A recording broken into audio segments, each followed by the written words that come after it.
But Mm. let's talk about grid. So we have a beautiful grid. Maybe I'll open it while Yeah, if you've got the card there, maybe. you're talking. I've got the card here. So grids, I mean, this is part of what drew me to you, I think, is your crystal grids. I just think it's such a beautiful practice, visually Mm. so gorgeous, and I just love the fact that it speaks to this elevating something you're already doing and making it even more meaningful.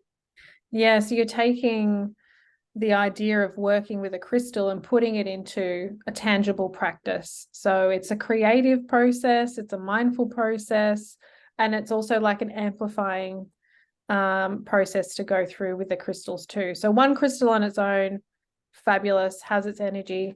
But if you can imagine that crystals are like a tube or like what are they called?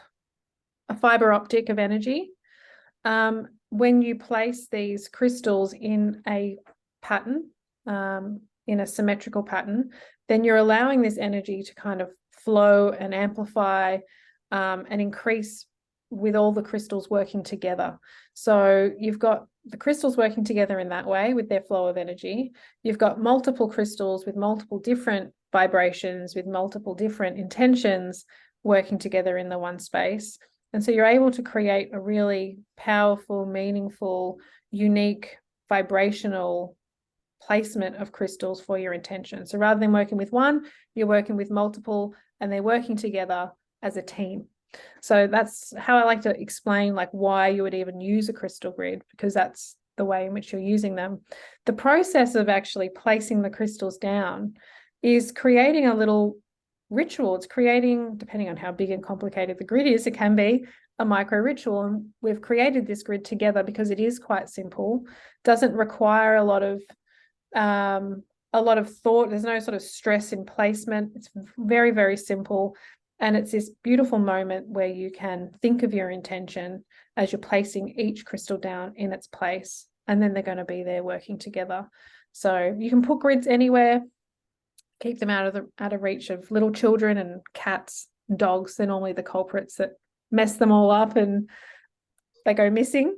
So places somewhere out of reach, somewhere safe, somewhere where you can see it is nice, though they don't have to be seen. I often will have one under my bed, cleansing my energy while I sleep. You can place them.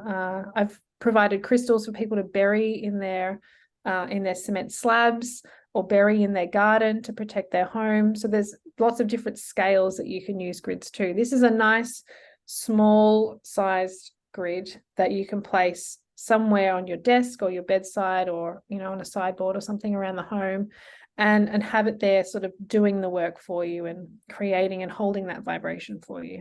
It's so gorgeous. And I suppose I just wanted to touch on what we have created together is this, I suppose, the intention of High Health Club, which is supporting you to be your best and to thrive, your healthiest in every aspect of life. And so Stacey's created this beautiful grid for us to, I suppose, use as a reminder, but magnify and help support you in achieving what it is you're trying to do in your life.